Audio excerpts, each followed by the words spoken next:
Morning friends. जैसा कि दोस्तों कल हमने बात करी थी कि हम चैप्टर नंबर 4 पढ़ रहे हैं ह्यूमन ज्योग्राफी के अंदर, और ये था प्राइमरी एक्टिविटीज़ के अंदर। ठीक है, तो प्राइमरी एक्टिविटीज़ मोस्टली हमने यहाँ पे बात करी थी कि mostly hunting, gathering, pastoral activities, fishing, forestry, agriculture and mining, इन चीज़ों को हम बोलते हैं प्राइमरी एक्टिविटीज़। जैसे हमने हंटिंग और गैदरिंग की बात कर ली थी, और हम बात कर रहे थे पेस्टोरलिज्म, जिसको हम हिंदी में बोलते हैं पशुचारण। पशुओं को चराना जो होता है अपने आप में क्या है, एक प्राइमरी एक्टिविटी मानी जाती है। इसी के अंदर नोमैडिक हेर्डिंग जो कि उसकी बात करी थी, जिसको हम बोलते हैं चलवासी पशुचारण। चलवासी पशुचारण क्या होते हैं? वे लोग जो पशुओं को चराने के लिए एक जगह से दूसरे स्थान पे ट्रेवल करते हैं। ठीक है, तो इसी के अंदर हमने बात करी थी कि जो लोग अकॉर्डिंग टू वेदर जो है एक जगह से दूसरे स्थान पे माइग्रेट करते हैं, उसी को ट्रांस ह्यूमन्स बोलते हैं, यानी कि ऋतु प्रवाह से उनको बोला जाता है। यहाँ तक हमने बात कर ली थी। जैसे हमने कुछ एग्जाम्पल भी यहाँ पे देखे थे, लाइक हिमालयाज, गुज्जर, बकरवाल, गद्दीज एंड भोटियाज, जो हमारे नॉर्दर्न जो इंडिया है वहाँ के कुछ ट्राइब्स हैं जो अकॉर्डिंग टू क्लाइमेट जो है या वेदर के अकॉर्डिंग जो है माइग्रेट करते हैं। विंटर सीजन के अंदर जो है वो क्या करते हैं, हिमालय जो माउंटेन होता है वहाँ से वो प्लेन्स रीजन के अंदर आ जाते हैं, और समर रीजन के अंदर वो क्या करते हैं, प्लेन्स रीजन से माउंटेन रीजन की तरफ जो है माइग्रेट कर जाते हैं। वहीं पे हमने बात करी थी जो पेस्टोरल जो एरिया है वो क्यों घट रहा है, तो एक हमने यहाँ पे दो रीजन बात करी थी, इम्पोजिशन ऑफ पॉलिटिकल बाउंड्रीज और new settlements plan by different countries, है ना। तो यहाँ पे हमने दो जो है, यानी कि इनका जो एरिया है वो श्रिंक हो रहा है और डिक्रीज होता जा रहा है, उसके हमने दो रीजन बात की थी। ठीक है, आज हम बात करेंगे कमर्शियल लाइव स्टॉक रियरिंग। ठीक है, यानी कि इसको हिंदी में बोलते हैं कमर्शियल, जो होता है किसी भी चीज़ को, यानी कि किसी भी चीज़ से पैसा अर्न करना, पैसा कमाना से ज़्यादा जिसका पर्पज होता है, उसी को हम कमर्शियल या वाणिज्य, हिंदी में इसको बोलते हैं वाणिज्य पशुधन। वाणिज्य पशुधन पालन, यानी कि पशुओं को हम इस पर्पज़ से पालें कि जिनसे ज़्यादा से ज़्यादा पैसे कमाए जा सकें। इसी का पर्पज़ ये है। इस टाइप की जो एग्रीकल्चर होती है वो पेस्टोरलिज्म के अंदर ही आती है, लेकिन हमारा यहाँ पे पर्पज़ क्या होता है, पैसे ज़्यादा से ज़्यादा कमाना। जैसे यहाँ से स्टार्ट करते हैं।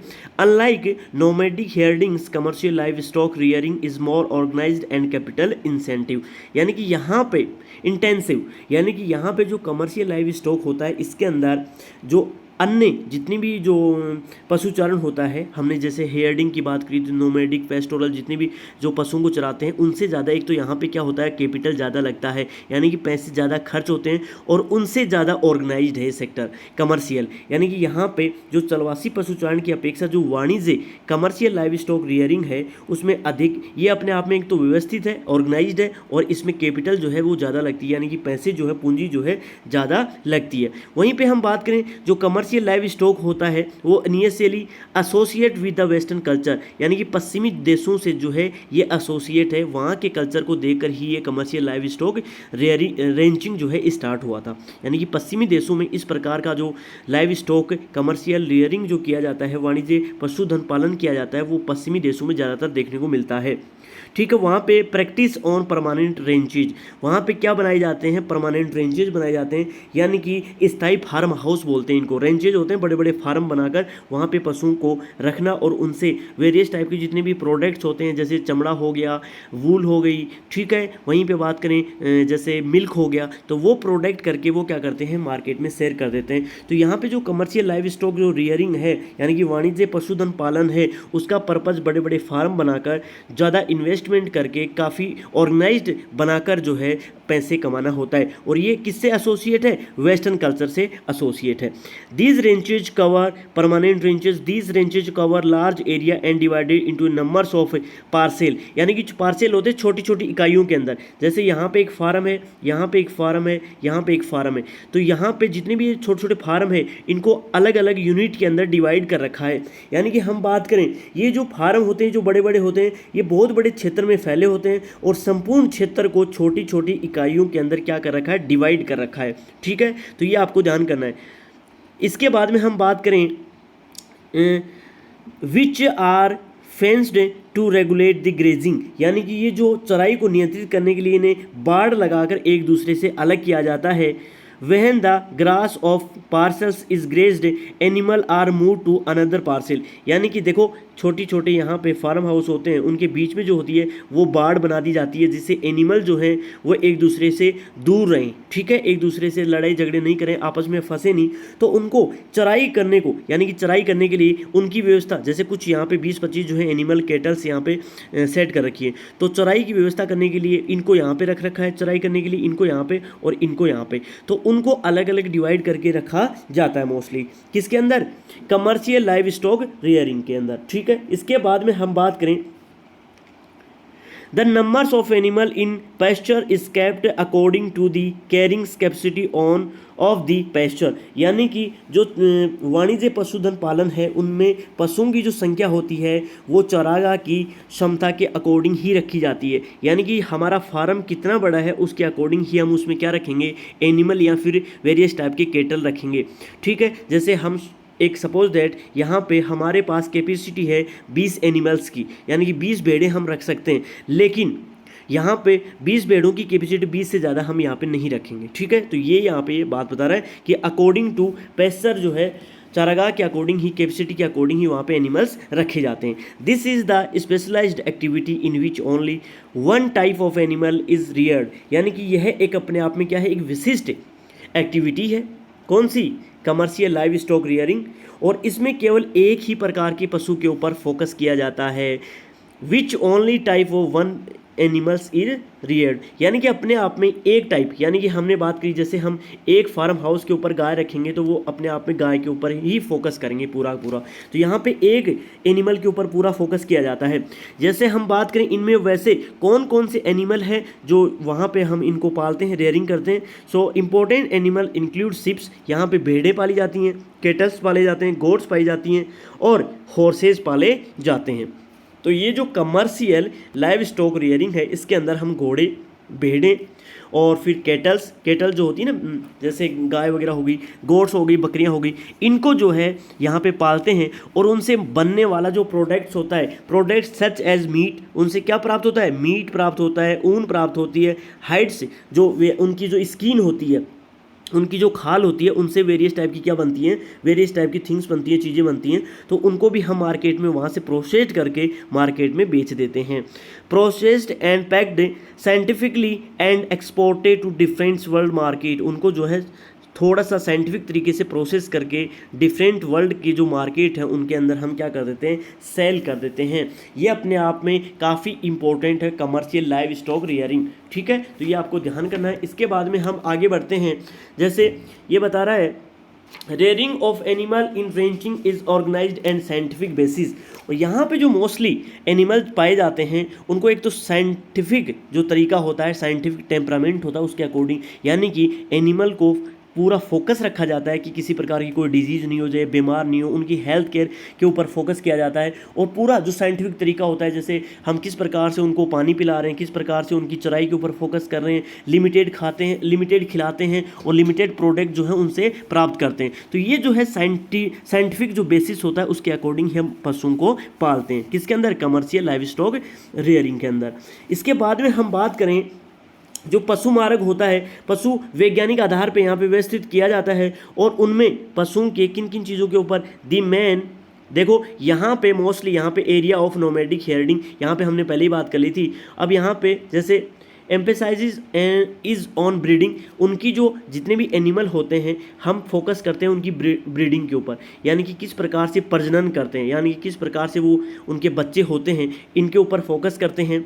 फिर जेनेटिक इम्प्रूवमेंट, उनका जो जेनेटिक इम्प्रूवमेंट होता है जिसको हम बोलते हैं मोस्टली जननिक सुधार, यानी कि जो कोई पिछला बच्चा था, ठीक है, उसमें किसी प्रकार की बीमारी हो गई तो हम क्या करेंगे, एनिमल के ऊपर फोकस करेंगे कि उनका जो फ्यूचर जनरेशन का जो कोई बच्चा है वो भी सही तरीके से हो, तो इसको बोलते हैं जेनेटिक इंप्रूवमेंट हो। डिजीज़ कंट्रोल, और उनकी वेरियस टाइप की जो डिजीज़ पाई जाती है एनिमल्स के अंदर, उनके भी ऊपर हम क्या करते हैं, कंट्रोल करते हैं। And health care of the animal, तो हम मोस्टली जो है एनिमल की जो हेल्थ होती है उसके ऊपर फोकस करते हैं इन दी कमर्शियल लाइव स्टॉक रियरिंग के अंदर।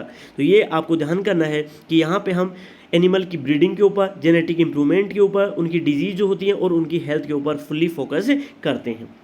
लाइक हम बात करें कि जो नोमैडिक, ये जो कमर्शियल एक सेकेंड, जैसे हम बात करें कमर्शियल लाइव स्टॉक रेयरिंग की कि किन किन देशों के अंदर ये एग्रीकल्चर प्रैक्टिस की जाती है। सो मोस्टली सबसे पहले इसमें नाम आता है न्यूजीलैंड का। न्यूजीलैंड आपको पता है ऑस्ट्रेलिया की जस्ट साउथ में, आप मैप के अंदर देख सकते हो, ये वर्ल्ड मैप है और यहाँ पे एक छोटा सा आइलैंड है जिसको हम बोलते हैं न्यूजीलैंड, ऑस्ट्रेलिया की जस्ट नीचे है। ठीक है, यहाँ पे आपको मैं दिखा देता हूँ, ये रहा। ठीक है, यहाँ पे तो यहाँ पे कमर्शियल जो लाइव स्टॉक है, जो रेयरिंग है, वो यहाँ पे की जाती है। इसके अलावा दूसरा नाम आता है ऑस्ट्रेलिया का, अर्जेंटीना यानी कि साउथ कॉन्टिनेंट जो है, साउथ अमेरिकन कॉन्टिनेंट के अंदर अर्जेंटीना आता है, उरुग्वे साउथ कॉन्टिनेंट में ही आता है ये भी। ठीक है, यूनाइटेड स्टेट यूएसए को आप जानते ही हो। यहाँ पे मोस्टली ये कंट्री हैं जहाँ पे कमर्शियल लाइव स्टॉक जो है वो प्रैक्टिस की जाती है, यानी कि मोस्टली जो है यहाँ पे इस प्रकार की खेती की जाती है। खेती क्या हो गई, यानी कि वेरियस टाइप के फॉर्म बनाए जाते हैं, छोटे छोटे फार्म बना लिए जाते हैं और वहाँ पे पशुओं को पाला जाता है और उनसे मिलने वाला जो प्रोडक्ट होता है, या जैसे मिल्क हो गया, मीट हो गया या उनकी स्किन हो गई, तो उन प्रोडक्ट को मार्केट में सेल कर दिया जाता है जिससे ज़्यादा से ज़्यादा अर्निंग की जा सके। So that is commercial live stock rearing. ठीक है, इसके बाद में हम बात करते हैं एग्रीकल्चर। अब ये जो है एग्रीकल्चर भी अपने आप में एक ये जो है प्राइमरी जो है एक्टिविटी माना जाता है, यानी कि हम एग्रीकल्चर जो है नेचर के ऊपर डिपेंड रहकर ही करते हैं।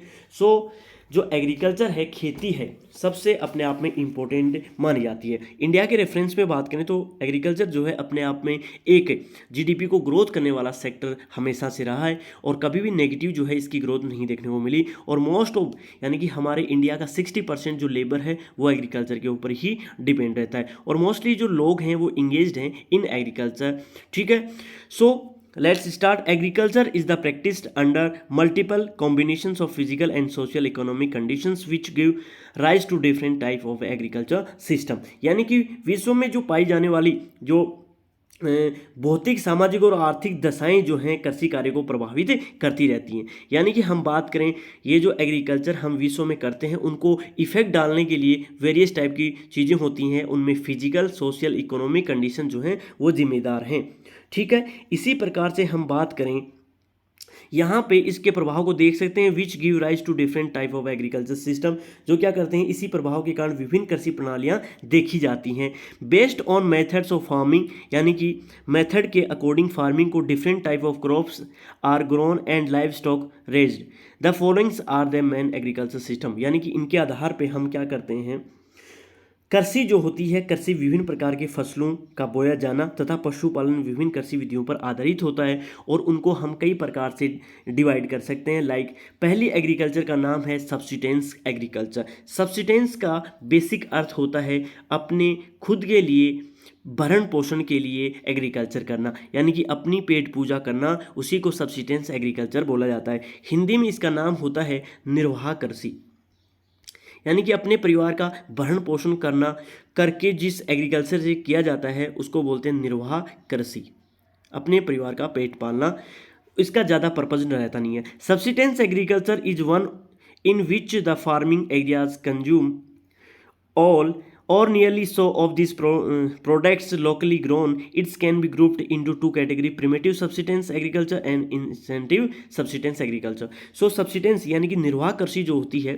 वो जो है मोस्टली दो टाइप की होती है और इसमें जो है कृषि क्षेत्र में रहने वाले स्थानीय जितने भी उत्पाद होते हैं, यानी कि जितने भी लोकली जो प्रोडक्ट होते हैं, लोकल के जो प्रोडक्ट होते हैं, ठीक है, उनका संपूर्ण लगभग उपयोग किया जाता है। ठीक है, और उन्हीं के आधार पे हम सब्सिस्टेंस निर्वाह एग्रीकल्चर को दो टाइप से डिवाइड कर सकते हैं। एक होता है प्रिमिटिव सब्सिस्टेंस और एक होता है इंटेंसिव सब्सिस्टेंस। ठीक है, अब सबसे पहले हम बात करते हैं प्रिमिटिव सब्सिस्टेंस किस प्रकार की एग्रीकल्चर है। सो प्रिमिटिव सब्सिस्टेंस एग्रीकल्चर, इसको हम बोलते हैं 3-4 नाम इसके, आप देख लेना, काफ़ी इंपॉर्टेंट है।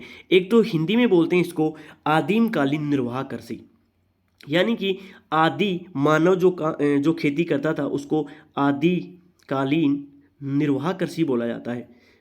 जो पुराने लोग हैं जो किस प्रकार की खेती करते थे तो वो आदिमकालीन निर्वाह कृषि किया करते थे। ठीक है, ये आपको ध्यान करना है। सो इसी को हम बोलते हैं शिफ्टिंग कल्टीवेशन। इसी का दूसरा नाम क्या है, शिफ्टिंग कल्टीवेशन। इसी का तीसरा जो नाम है स्लैश एंड बर्न। इसी का तीसरा नाम क्या है, स्लैश एंड बर्न एग्रीकल्चर। तो ये जो है सारे नाम इसी के हैं जिसको हम बोलते हैं प्रिमिटिव सब्सिस्टेंस एग्रीकल्चर। ठीक है, ये आपको ध्यान करना है। तो प्रिमेटिव सब्सिस्टेंस एग्रीकल्चर होती है, प्रिमेटिव सब्सिस्टेंस एग्रीकल्चर और shifting cultivation is widely practice by the many tribes in the tropical region. यानी कि ये जो प्रिमेटिव सब्सिस्टेंस एग्रीकल्चर है वो बहुत सारी ट्राइब्स के द्वारा प्रैक्टिस की जाती है ट्रॉपिक रीजन के अंदर। ट्रॉपिक रीजन जो होता है ये हमारी अर्थ है, और ये जो पार्ट है बीच वाला यानी कि कैंसर लाइन से ये जो सडन जो लाइन है इनके बीच में जो प्रैक्टिस की जाती है वो एग्रीकल्चर होती है shifting cultivation. Specially in Africa, कहाँ कहाँ पे प्रैक्टिस की जाती है? अफ्रीका के अंदर, साउथ एंड सेंट्रल अमेरिका के अंदर और साउथ ईस्ट एशिया के अंदर ये एग्रीकल्चर प्रैक्टिस की जाती है। यहाँ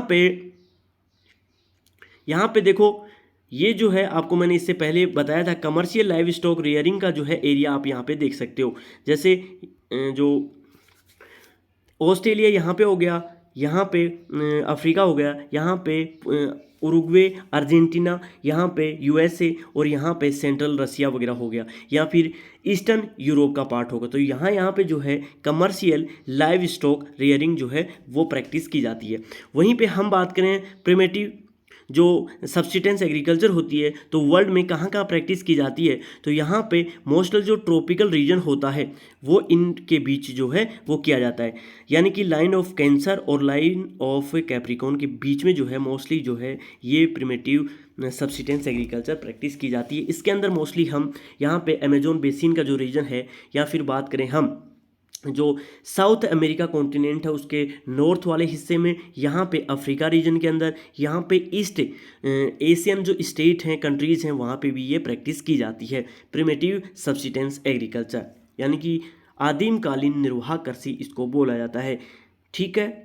the vegetation is usually cleared by fire, आग के द्वारा जो है वेजिटेशन को साफ किया जाता है।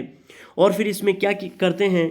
And the ashes add to fertility of the soil, और इसकी जो राख होती है, वनस्पति को जलाने के बाद जो राख बचती है उससे सॉइल की फर्टिलिटी को क्या उसमें बनाया जाता है। यानी कि जो राख बच जाती है उससे यूज किया जाता है फॉर दी सॉइल फर्टिलिटी के लिए। ठीक है। वहीं पे बात करें शिफ्टिंग कल्टीवेशन इज दस also called slash and burn agriculture, और इसी को शिफ्टिंग कल्टीवेशन को क्या बोला जाता है? कर्तन और दहन कृषि, हिंदी में बोलते हैं इसको कर्तन और दहन कृषि। ठीक है, तो ये आपको ध्यान करना है। तो इसी को बोला जाता है स्लैश, यानी कि जलाकर करने वाली जो खेती होती है उसी को शिफ्टिंग कल्टीवेशन या फिर स्लैश एंड बर्न एग्रीकल्चर इसको बोला जाता है। The cultivated patches are very small and cultivation is done by very primitive tools, यानी कि जो कल्टिवेटेड पैचेज होते हैं, जो इनके फार्म हाउसेज होते हैं, पैचेज होते हैं छोटी छोटी इकाइयाँ, जो यानी कि हमारे जो खेत होते हैं ना उनको पैचेज बोला जाता है। ठीक है। तो इस प्रकार की जो स्थानांतरित जो कृषि होती है उसको कर्तन और दहन की कृषि भी बोला जाता है। उनमें छोटे छोटे खेत होते हैं और खेती जो की जाती है वो प्रिमिटिव टूल्स के द्वारा की जाती है। टूल्स कौन कौन से? तो एक तो स्टिक होती है और एक हॉइज होता है। और ये स्टिक क्या होती है? यानी कि जो लकड़ी जो होती है ना उससे बनने वाली जो कोई हथौड़ा वगैरह हो गया, कुदाली हो गई, फावड़े हो गए, तो उनसे जो है हॉइज होता है, फावड़े वगैरह, तो उनसे जो है ये प्रिमिटिव टूल्स के द्वारा ही इस प्रकार की शिफ्टिंग कल्टीवेशन की जाती है। वहीं बात करें आफ्टर सम टाइम, 3 से 5 साल के बीच में, the soil loses its fertility and farmer shift to another parts and clear other patches of forest for the cultivation. अब देखो 3 और 5 साल के बीच में क्या करता है किसान? इस जगह को छोड़कर नई जगह जो है वहाँ पे वनस्पति को जलाता है और वहाँ पे पेचेज या खेत तैयार करता है। ठीक है। यहाँ पे फर्टिलिटी लूज हो जाती है, 5 साल तक यहाँ पे करता है, फिर वापस यहाँ पे आ जाता है। तो इस प्रकार से शिफ्ट करता रहता है, कभी यहाँ से यहाँ और कभी यहाँ से यहाँ, तीसरी जगह भी वो जाता है। तो ऐसे ही ये अपने आप में चलता रहता है और इसी को बोला जाता है शिफ्ट कल्टीवेशन। ठीक है। 3 या 5 साल के बाद में जो है वो क्या करता है, जो सॉइल होती है उसकी फर्टिलिटी डिक्रीज हो जाती है और फार्मर शिफ्ट करता है अनदर पार्ट ऑफ क्लीन और पेचेज को बनाता है, नए नए खेत बनाता है और फॉरेस्ट को जलाकर वहाँ पे खेत बनाए जाते हैं। The farmer may return to the earlier patches after some time, और कुछ समय के बाद में जो किसान होता है वो वापस जो है अपने पेज के ऊपर आ जाता है।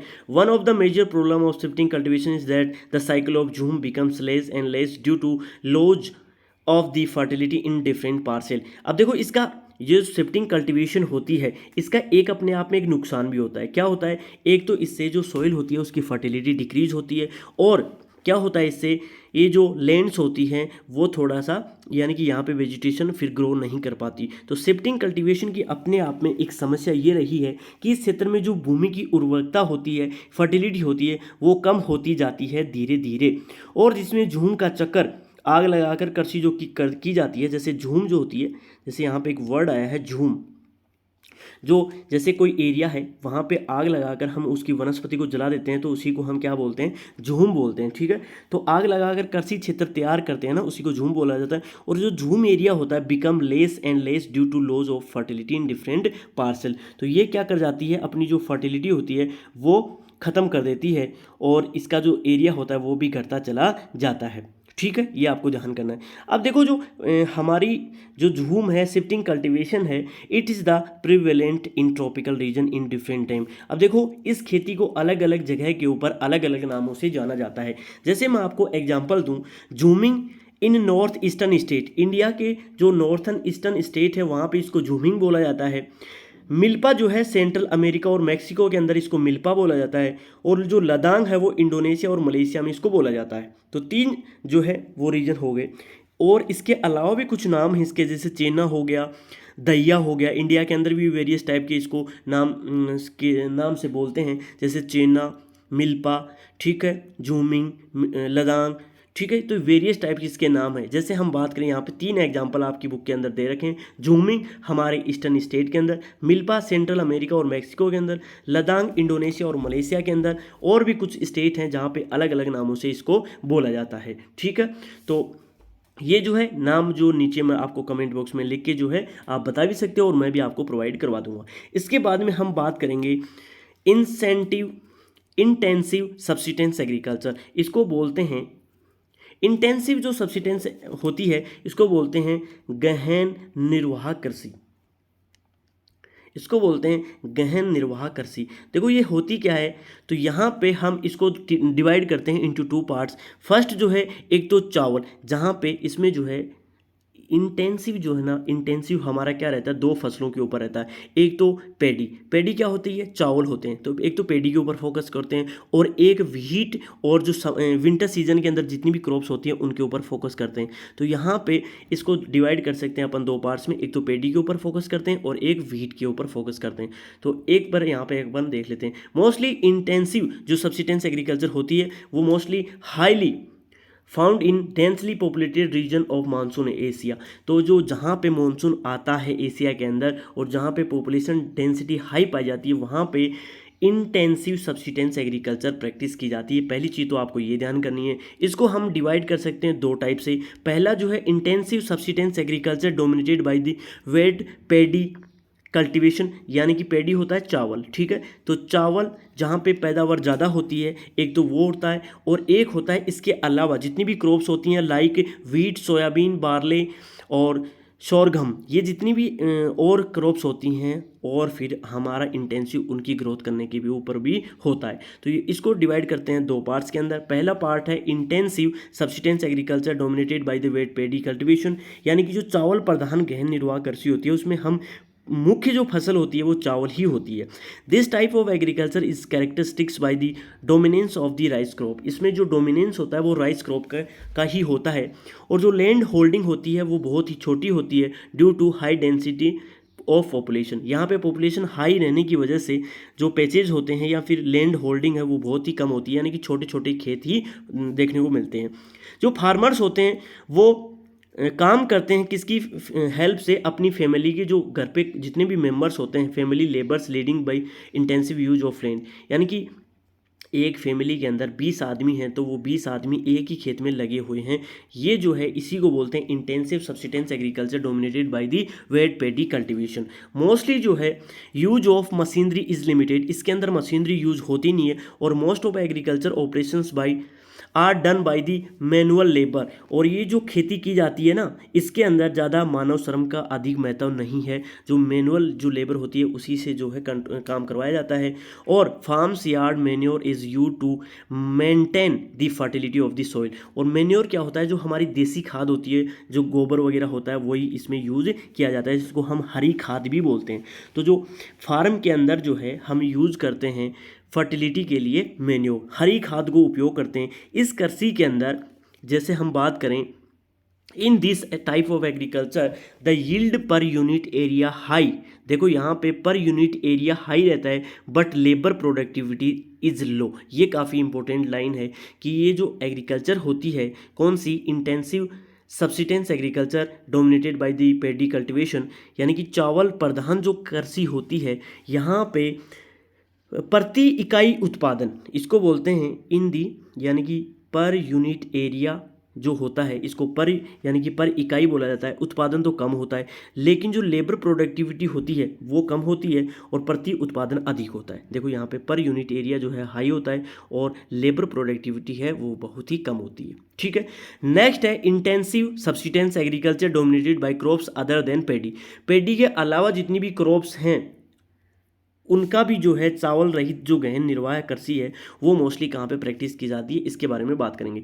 तो देखो इसके अंदर due to the different in relief climate soil and some of the other geographical factor, यानी कि जो मानसून एशिया के अनेक जो भाग हैं जहाँ पे जो ऊंचावत देखो रिलीफ फीचर क्या होता है, ऊबड़ खाबड़ जमीन, ऊंचा नीचा जो भाग होता है सरफेस का उसी को रिलीफ फीचर के नाम से बोलते हैं। क्लाइमेट किसी की कहीं भी जगह की जलवायु होती है। Soil and some of the other geographical factor जो होते हैं, यानी कि ऊंचावच, जलवायु, मृदा और अन्य भौगोलिक कारकों की भिन्नता के कारण धान की फसल उगाना यहाँ पे संभव नहीं है।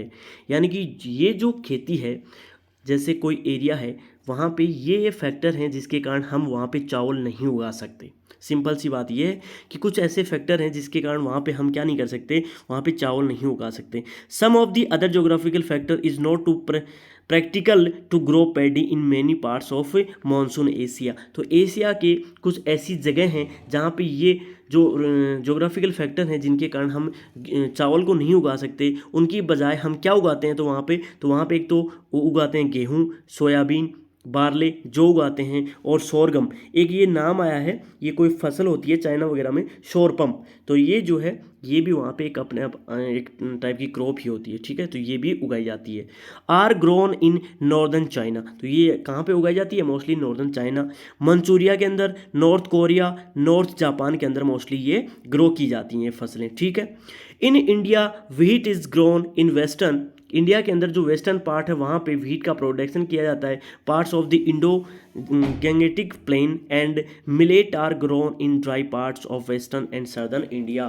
तो इसके अंदर जो है भारत में जो सिंधु गंगा का जो मैदान है, इंडो जेनेटिक जो गैंगेटिक जो प्लेन है मैदान जो है, वहाँ पे मोस्टली चावल गेहूँ उगाया जाता है। क्या उगाया जाता है, गेहूँ। तो मोस्टली हमारा जो गंगा और सिंधु का जो मैदान है वहाँ पे क्या उगाया जाता है, गेहूँ उगाया जाता है। ठीक है, और जो हमारा ड्राई रीजन है जिसको हम पश्चिमी शुष्क यानी कि वेस्टर्न एंड सदर्न इंडिया का जो ड्राई पार्ट है वहाँ पे हम बाजरा जो है, मिलेट क्या होते हैं, बाजरा, तो वहाँ पे हम क्या उगाते हैं, बाजरा उगाते हैं।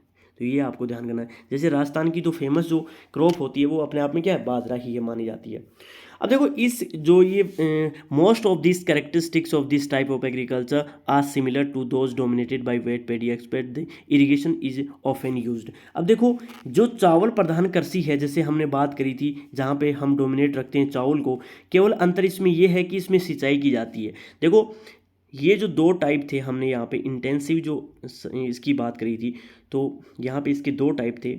एक तो था इंटेंसिव सब्सिस्टेंस एग्रीकल्चर जहाँ पे हम चावल को मुख्य फसल मानते हैं, और यहाँ पे जो है ना चावल के अलावा जितनी भी फसलें उनके ऊपर फोकस करते हैं। तो यहाँ पे इनमें सिमिलरिटी तो सेम है, दोनों जो हैं सेम होती हैं, लेकिन यहाँ पे हम सिंचाई इरिगेशन नहीं करते और यहाँ पे इरिगेशन करते हैं, क्योंकि यहाँ पे हम मोस्टली गेहूँ के ऊपर फोकस करते हैं ना, तो यहाँ पे गेहूँ के लिए क्या चाहिए, पानी चाहिए, तो यहाँ पे हम इरिगेशन के थ्रू जो है एग्रीकल्चर करते हैं। बस यही इनमें डिफरेंस है। अब यहाँ पे एरिया जो है वर्ल्ड के अंदर कहाँ का ये प्रैक्टिस की जाती है, तो वेट राइस डोमिनेटेड जो क्रॉप होती है वो यहाँ पे देखो, यहाँ पे ये मोस्टली एशिया का रीजन है, इसको बोलते हैं मॉनसून एशिया।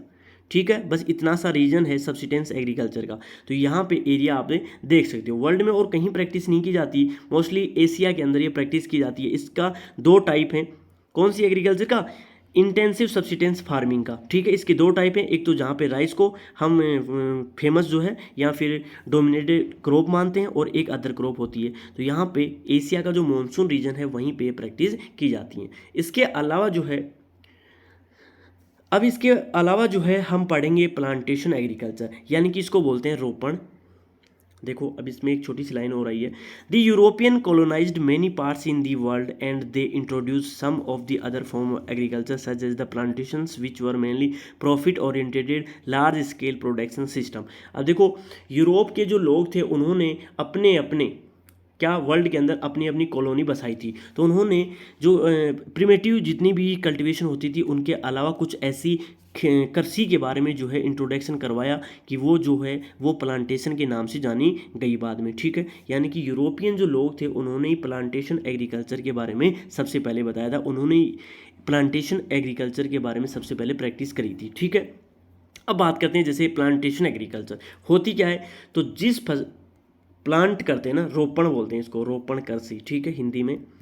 तो जिस चीज़ को हम प्लांट करके ग्रो करवाते हैं उसी को हम प्लांटेशन एग्रीकल्चर करते हैं। जैसे चाय हो गई, कॉफ़ी हो गई, कोका हो गया, रबड़ हो गया, कॉटन, ऑयल प्लाम, ठीक है, पाम हो गया, शुगर केन हो गया, बनानाज हो गया और पाइनएप्पल्स हो गए। तो ये जितने भी क्रॉप्स होती हैं या फिर फ्रूट्स की जो छोटी छोटी पौध होती है ना, उनको ग्रो करने को प्लांटेशन बोला जाता है। यानी कि हम पानी जो लैंड होती है उसके अंदर पहले प्लांट करते हैं, उसके बाद में वो जितने भी प्लांट्स होते हैं वो ग्रो कर जाते हैं। That is plantation agriculture. So plantation agriculture as the mentioned above was introduce by the Europeans. सबसे पहले ये जो है यूरोपियंस ने ईजाद करी थी। यूरोपीय लोगों ने विश्व के अनेक भागों के अंदर, यानी कि in the colonies situated in the tropics, यानी कि जो ट्रॉपिक रीजन के जितने भी एरिया थे यूरोपियन लोगों के जो कॉलोनीज थी वहाँ पे प्लांटेशन की एग्रीकल्चर प्रैक्टिस की गई सबसे पहले। Some of the important plantation crop, ये सबसे इंपॉर्टेंट है यहाँ पे जो है आप ये अंडरलाइन कर सकते हो, काफ़ी इंपॉर्टेंट लाइन है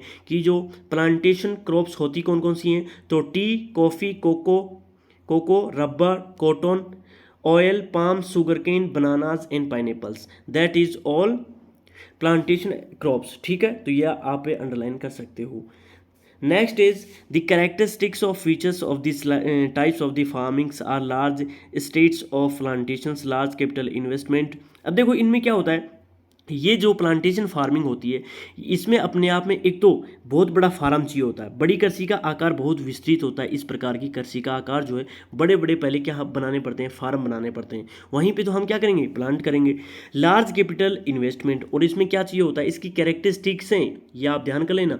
प्लांटेशन जो फार्मिंग होती है, एग्रीकल्चर होती है, उसकी कुछ कैरेक्टरिस्टिक्स होती हैं, विशेषताएँ होती हैं। तो विशेषताएँ में सबसे पहले एक तो जो है क्या चाहिए, एक तो इसके लिए लार्ज स्टेट जो है प्लांटेशन का एरिया चाहिए, फिर लार्ज कैपिटल इन्वेस्टमेंट चाहिए, हमें क्या चाहिए, लार्ज कैपिटल इन्वेस्टमेंट चाहिए, बहुत ज़्यादा पूंजी चाहिए इसमें, और मैनेजरियल एंड टेक्निकल सपोर्ट चाहिए इसमें, यानी कि इसको मैनेज करने के लिए जो है और टेक्निकल सपोर्ट भी अपने को ज़रूरत है। साइंटिफिक मेथड इसमें यूज़ होता है, यानी कि हम इसको ऐसे ही नहीं उगा सकते जैसे हम राइस को उगाते हैं या मिलेट को उगाते हैं। तो इसको जो जितनी भी इसकी विधियाँ होती हैं इसको ग्रो करने के लिए, वो साइंटिफिक मेथड से इसको ग्रो करवा सकते हैं, ठीक है। Single crop specialisation, cheap labour चाहिए, ठीक है। और इसके अंदर क्या चाहिए, ये जो है ना सिंगल क्रॉप स्पेशलाइजेशन, यानी कि हम यहाँ पे एक ही फसल के ऊपर फोकस करते हैं।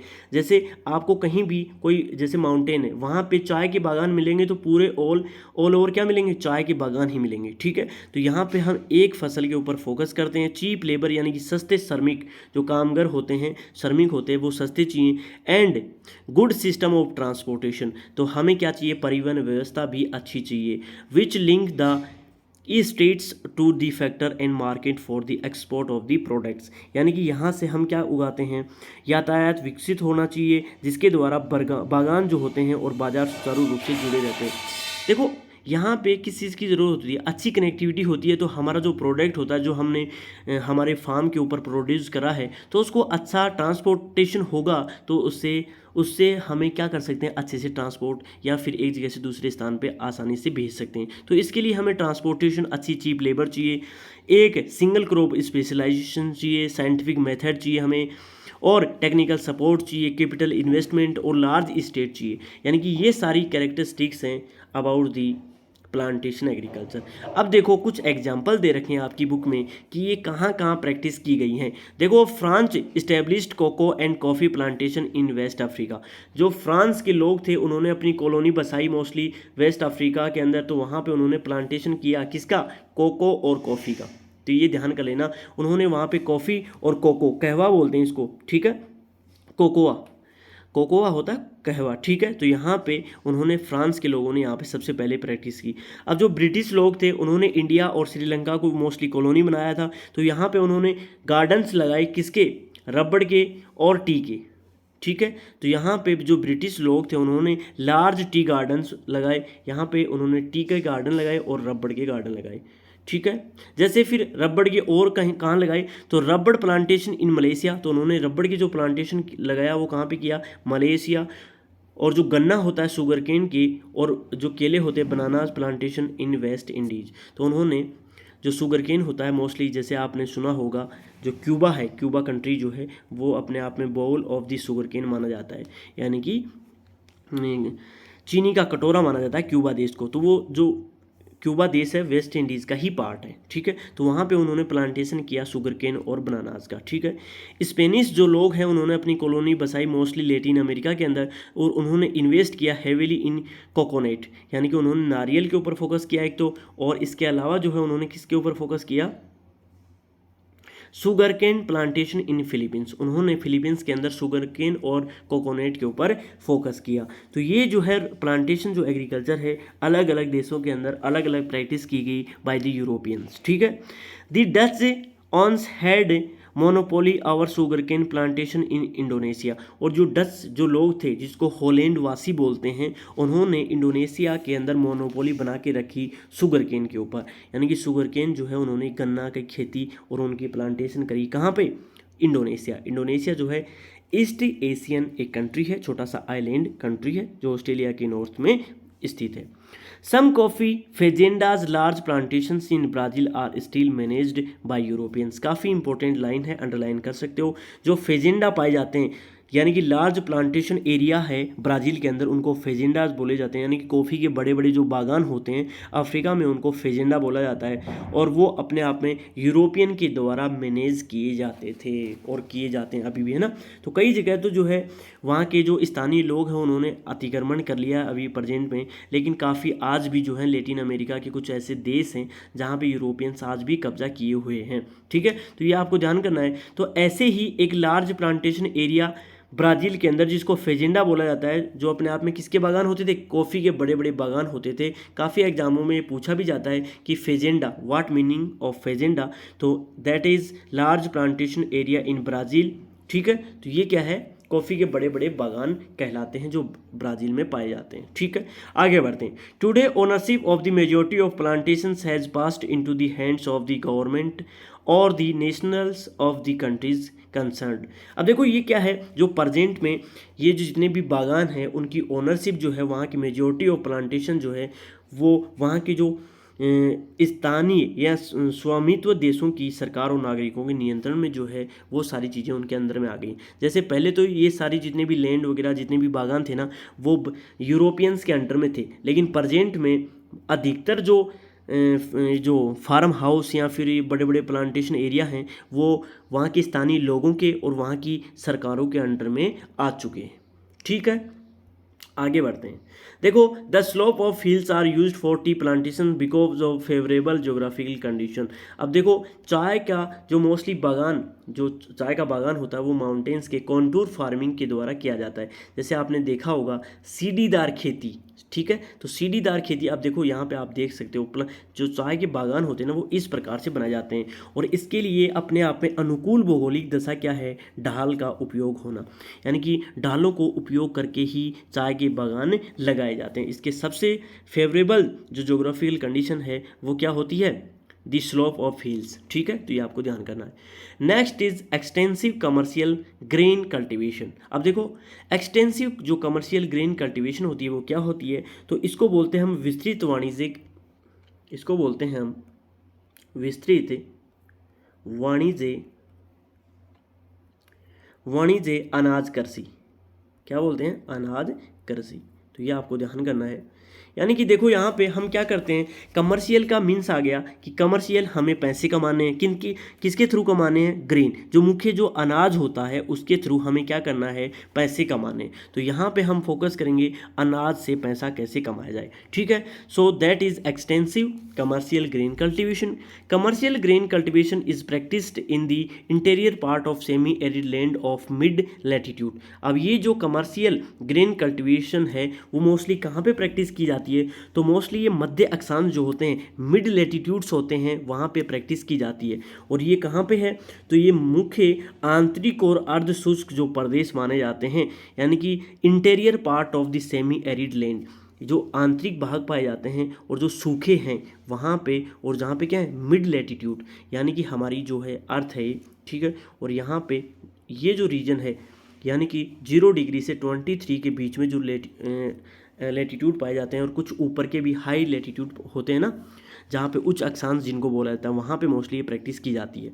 Wheat is the principal crop. यहाँ पे देखो मैं आपको बताता हूँ, ये जो है हमारी अर्थ है, ठीक है, ये 0 डिग्री है, यहाँ पे 23 जो है, 23.5 जिसको हम लाइन ऑफ कैंसर बोलते हैं, इसका जो ऊपर वाला जो हिस्सा है, ऊपर का सारा रीजन है, वहाँ पे हम इन एक्सटेंसिव कमर्शियल ग्रेन कल्टीवेशन करते हैं। ये आपको ध्यान करना है बस, ठीक है। यानी कि जितने भी ग्रास लैंड है वर्ल्ड के अंदर, जितने भी टेम्परेट ग्रास लैंड है, वहाँ पे एक्सटेंसिव कमर्शियल ग्रेन कल्टीवेशन की जाती है।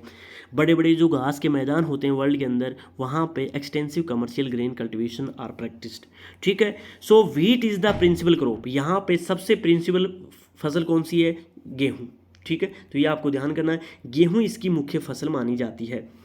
दो क्रॉप्स लाइक कॉर्न, यहाँ पे इसके अलावा जो मक्का होता है, बार्ले होता है, बार्ले क्या होते हैं, जो होते हैं मोस्टली, ठीक है। तो ये आपको ध्यान करना है।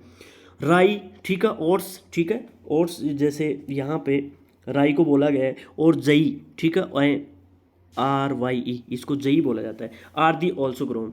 तो यहाँ पे मुख्य जो क्रॉप्स होती हैं, इनमें एक तो इसमें गेहूँ हो गया, एक जो है मक्का हो गया, जो हो गया, रई हो गई और राई हो गई, ठीक है। ये आपको ध्यान करना है, इनमें मुख्य फसल मानी जाती है कौन सी एग्रीकल्चर के अंदर, तो एक्सटेंसिव कमर्शियल ग्रेन कल्टीवेशन के अंदर। The size of the farm is very large. अब देखो जो फार्म की साइज होती है ना, बड़े बड़े फार्म होते हैं, बड़े बड़े फार्म होते हैं, वहाँ पे एक्सटेंसिव कमर्शियल ग्रेन कल्टीवेशन की जाती है। Therefore entire operations of cultivation from ploughings to harvesting are mechanised. यानी कि ये जो फार्म होते हैं वहाँ पे एक तो इनकी साइज़ बहुत बड़ी होती है। यहाँ पे जो हम हल जोतते हैं, जिसको हम क्या बोलते हैं, जितनी भी फसल काटते हैं और फसल जोतते हैं, ठीक है, प्लाउगिंग करते हैं और हार्वेस्ट यानी कि काटते हैं, वो सारा काम किससे किया जाता है, मशीनों के थ्रू किया जाता है। सभी कार्यों को करने के अंदर यंत्र, जितनी भी मशीनरी होती है, उनको उपयोग में लिया जाता है। तो यहाँ पे एक तो फार्म की साइज़ बहुत बड़ी होती है, ठीक है, और ये जो हार्वेस्ट किया जाता है वो मशीनों के द्वारा किया जाता है। देयर इज़ लो यील्ड पर एकड़ बट हायर यील्ड पर पर्सन। अब देखो ये काफ़ी इंपॉर्टेंट है, ये लाइन जो है अंडरलाइन कर सकते हो।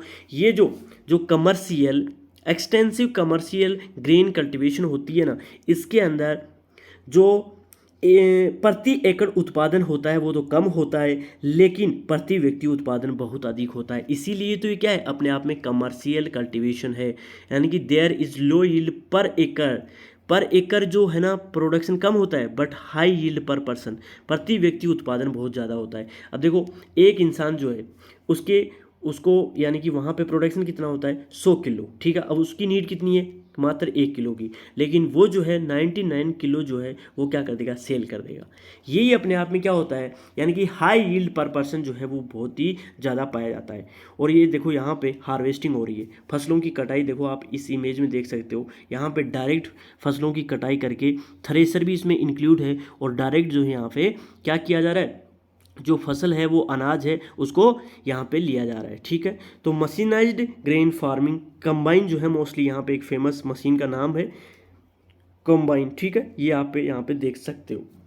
तो ये जो है इसको बोला जाता है mostly extensive commercial grain cultivation. अब दोस्तों वर्ल्ड के अंदर ये कहाँ पे प्रैक्टिस की जाती है, तो वर्ल्ड के अंदर जो है ये आप मैप में देख सकते हो, ये एशिया है, एशिया का ये जो यहाँ पे ये वेस्टर्न पार्ट है, यहाँ पे प्रैक्टिस की जाती है। यूरोप का जो है सेंट्रल पार्ट, और यहाँ पे ईस्टर्न पार्ट में प्रैक्टिस की जाती है। वहीं बात करें हम नॉर्थन अमेरिका के अंदर सेंट्रल पार्ट और कनाडा के अंदर, वहीं पे अर्जेंटीना के अंदर यहाँ पे प्रैक्टिस की जाती है।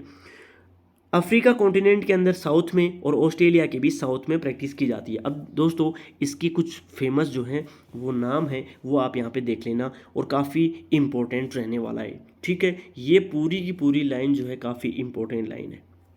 अब देखो, this type of agriculture is best developed in Eurasian steppe. अब देखो यूरोपियन जो स्टेपीज होती है ना, वो इसी पार्ट को बोला गया है। यूरोपियन जो स्टेपीज हैं, ये जितने भी घास यानी कि ग्रास लैंड बोला जाता है इनको,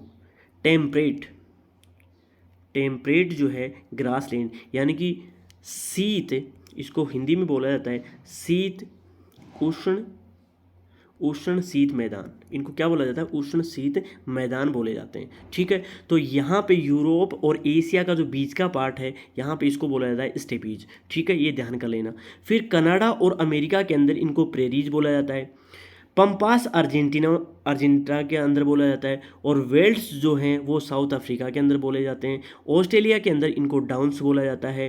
कैंटरबरी जो होता है वो न्यूजीलैंड के अंदर इनको बोला जाता है। तो जितने भी वर्ल्ड के अंदर घास के मैदान है वहाँ पे एक्सटेंसिव कमर्शियल ग्रेन फार्मिंग की जाती है, ये इतना ध्यान कर लेना। इनके नाम हैं काफ़ी इंपॉर्टेंट है, स्टेपीज, प्रेरीज, पंपास, ठीक है, और वेल्स और डाउन्स, कैंटरबरी, ये जितने भी हैं 7-8 जितने भी नाम हैं ये आपको ध्यान कर लें। यानी कि यहाँ पे स्टेपीज हो गया, एक प्रेरीज हो गया, पंपास हो गया, वेल्स हो गया, डाउन्स हो गया और कैंटरबरी। ये जो नाम हैं 6 नाम हैं, ये आपको ध्यान रखने हैं कि जितने भी घास के मैदान हैं जहाँ पे क्या किया जाता है, extensive commercial grain farming practice की जाती है। Now let's talk about mixed farming. अब देखो ये क्या होती है, तो मिक्स्ड जो फार्मिंग होती है जिसको हम हिंदी में बोलते हैं मिश्रित खेती, इसको बोलते हैं मिश्रित कृषि, ठीक है। अब ये क्या होती है, तो हम क्या करते हैं, फसल उत्पादन के साथ साथ ही पशुओं को भी पाल लेते हैं, दैट इज मिक्स्ड फार्मिंग। यानी कि हम क्या करते हैं इसमें, this form of agriculture is found in highly developed part of the world. देश दुनिया में जितनी भी डेवलप कंट्री हैं वहाँ पे मिक्स्ड फार्मिंग की जाती है।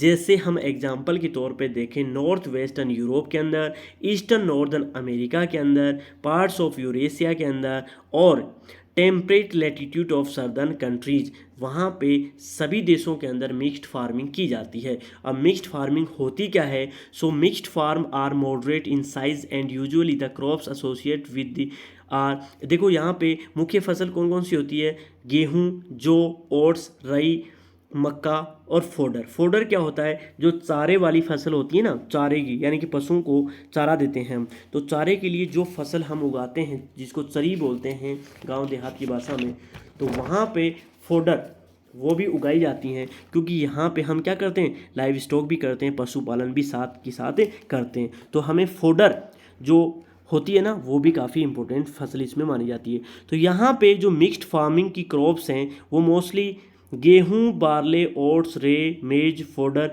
यानी कि चारे वाली जितनी भी फसल होती हैं, रूट्स क्रॉप यानी कि कंदमूल जितनी भी हैं वो पैदा की जाती हैं। और यहाँ पे मोस्टली फोकस किसके ऊपर किया जाता है, फोडर क्रॉप के ऊपर mostly are is important component of the mixed farming. यानी कि चारे की जितनी भी फसल होती हैं जिसको हम क्या बोलते हैं, चारे की फसलें बोलते हैं। और यहाँ पे ये चारे की जो फसल है वो मिश्रित कृषि का अपने आप में मुख्य कंपोनेंट माना जाता है।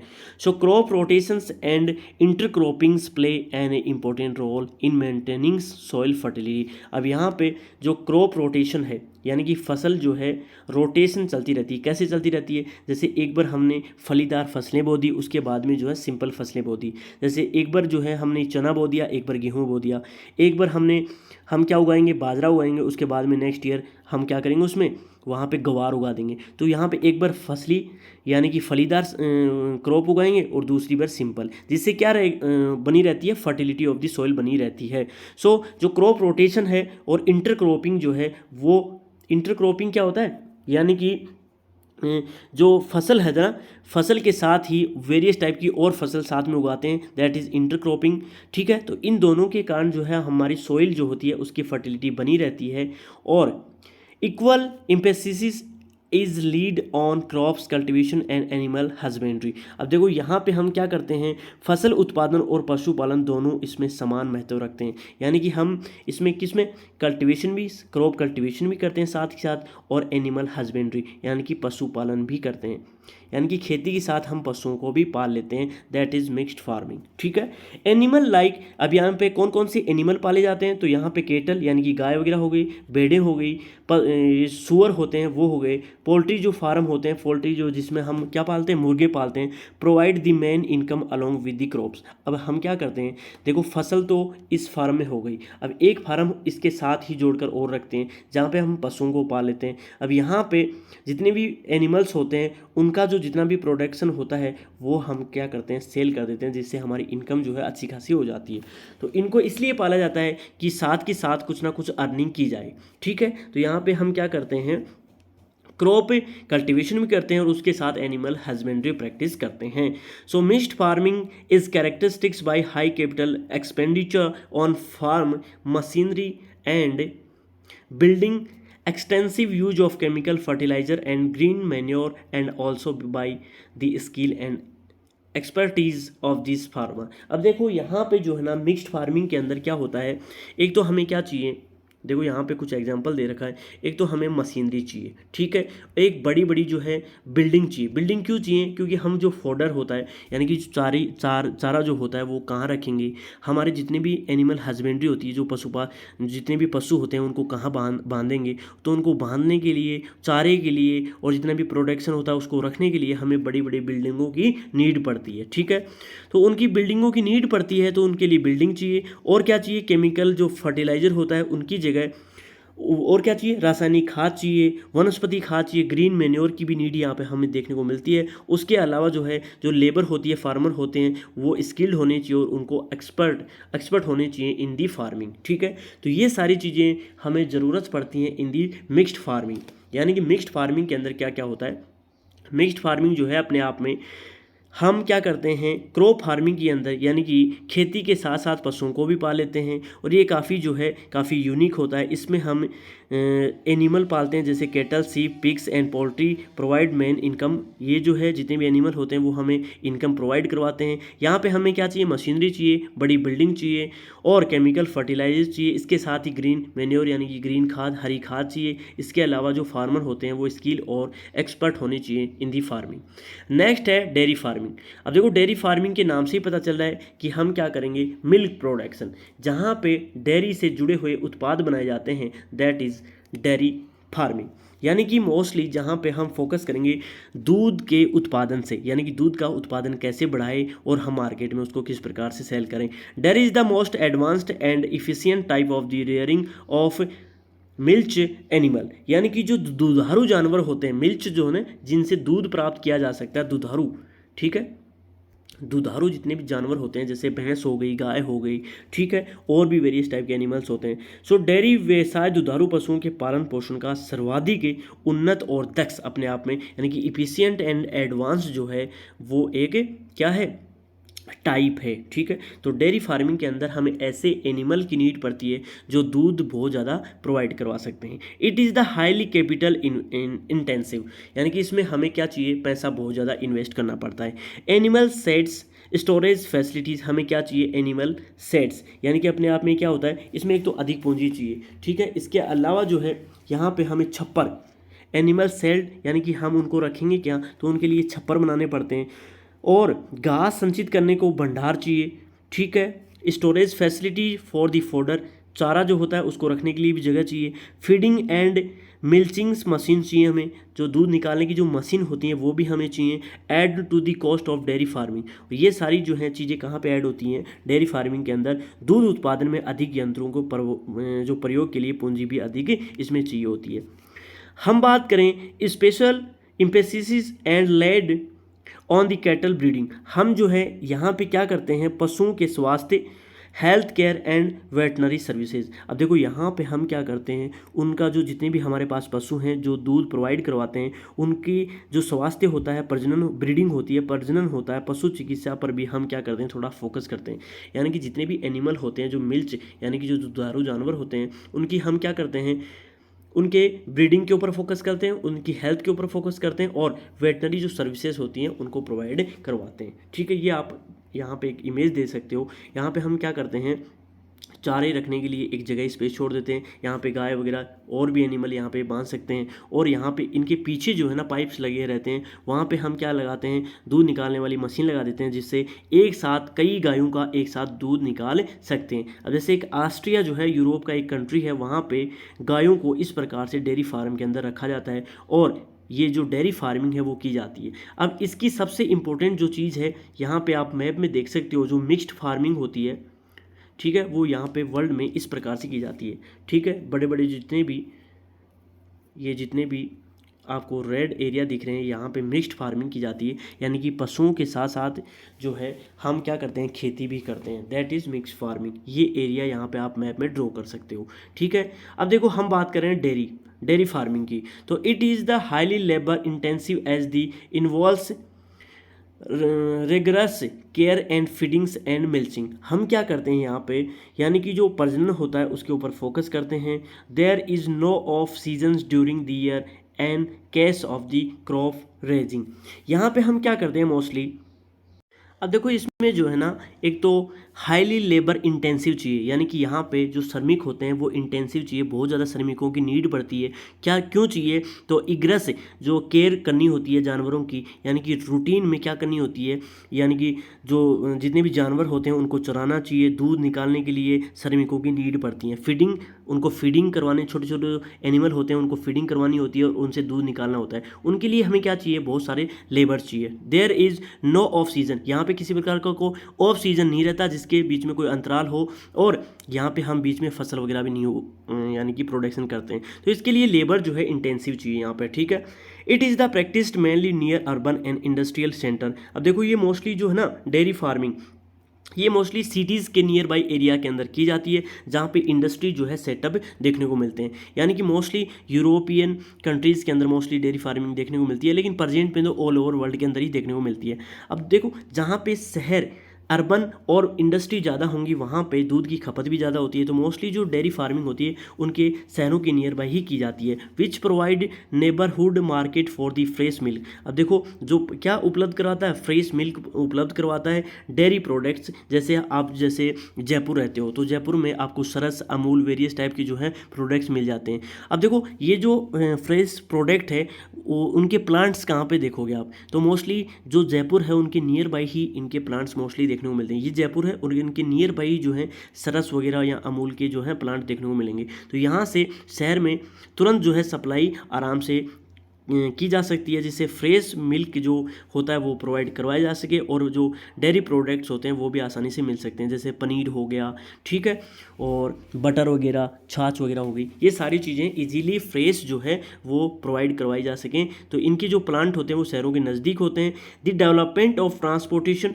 जो ट्रांसपोर्टेशन का डेवलपमेंट है आजकल क्या हो गया, refrigeration, pasteurisation and other preservations process have increased the durations of storage of various dairy products. आजकल क्या हो गया कि हम बड़े बड़े फ्रीज जो हैं वो यूज़ करते हैं, पैस्चराइजेशन दूध का करते हैं, जिससे क्या होता है प्रोडक्ट 2-3 दिन तक ख़राब नहीं हो। और हमने जो है इसके अंदर काफ़ी जो है यानी कि फ्रीजों का उपयोग किया है और सुविधा के कारण डेयरी उत्पादों को अधिक समय तक रखा जा सकता है। इन सभी चीज़ों के लिए हमने इसके अंदर थोड़ा मॉडर्नाइजेशन जो है वो यहाँ पे किया है, ठीक है। तो ट्रांसपोर्टेशन अब जो है यानी कि 3-4 दिन तक भी प्रोडक्ट को अब यूज़ किया जा सकता है।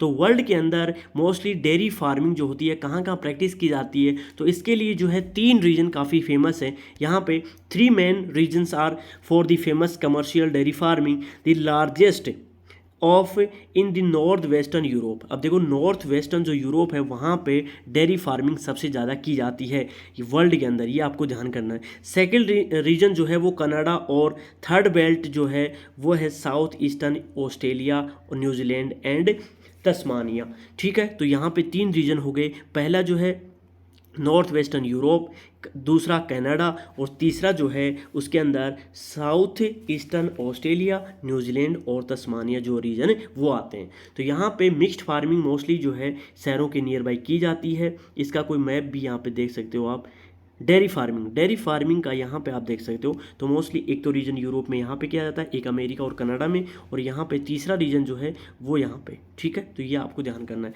तो डेयरी फार्मिंग वर्ल्ड में यहाँ यहाँ की जाती है, ठीक है। तो शहरों के नियर बाई की जाती है, जिससे शहरों के अंदर आसानी से हम क्या प्रोवाइड करवा सकें, दूध को और दूध से बने हुए जितने भी प्रोडक्ट हैं।